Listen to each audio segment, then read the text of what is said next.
ఒంటరికి జంతువే తోడు డబ్ల్యూహెచ్ఓ హెచ్చరికలివే. ప్రేమలో విఫలమైన దేవదాసు గుర్తుకు వస్తే ఆయన చేతిలో బాటిల్ సంగతి కాసేపు పక్కన పెడితే పక్కన ఒక మూగజీవి మాత్రం ఖచ్చితంగా ఉంటుంది. ఒంటరి అయినా అతనికి మూగజీవే తోడుగా ఉంటుంది. అయితే అది కేవలం సినిమాల్లోనే మనం చూసిన దేవదాసు మాత్రమే కాదు. ఇప్పటి రోజుల్లో ఒంటరైన ప్రతి మనిషికి పెంపుడు జంతువులే ఆధారం అవుతున్నాయని అంటున్నారు. ఈ టెక్నాలజీ యుగంలో ప్రపంచం ఓ కుగ్రామంగా మాదిరిగా మారిందని చెబుతుంటారు. ఇదే సమయంలో ఈ కుగ్రామంలో సైతం మనిషి ఒంటరైపోతున్నాడు. మనసుకు నచ్చిన వారు దొరికిన వారు మనసుకు అర్థం చేసుకోలేకో కారణం ఏదైనా ప్రపంచంలో మనుషులు ఒంటరితనంపై ప్రపంచ ఆరోగ్య సంస్థ హెచ్చరికలు జారీ చేసింది. ఈ వ్యవహారంలో తీవ్ర ఆందోళన వ్యక్తం చేసింది. అవును, మనుషుల్లో ఒంటరితనం పెరిగిపోతుందని అంటున్నారు.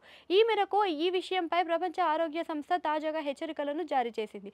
ఇది మనిషి ఆరోగ్యానికి ముప్పుగా మారుతుందని ఆందోళన వ్యక్తం చేస్తుంది.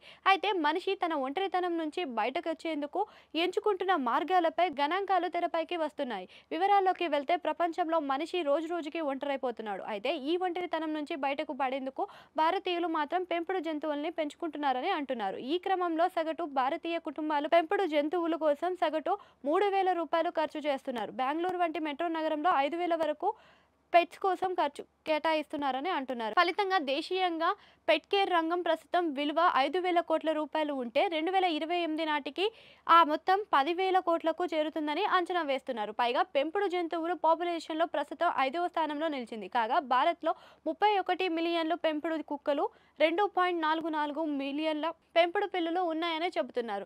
ఇక పెంపుడు జంతువులు సంరక్షణకే విషయంలో వాటి యజమానులను వాటిని సొంత తల్లిదండ్రులుగా భావిస్తున్నట్లుగా చెబుతున్నారు. ఈ క్రమంలోనే జంతువులని కేటాయించిన ఆహారం, గ్రూమింగ్తో పాటు కేఫ్లు, ఇన్సూరెన్స్లు ఇలా వాటి సంరక్షణ కోసం ఖర్చు చేస్తున్నారు. ఏం మాత్రం వెనకడడం లేదని చెబుతున్నారు.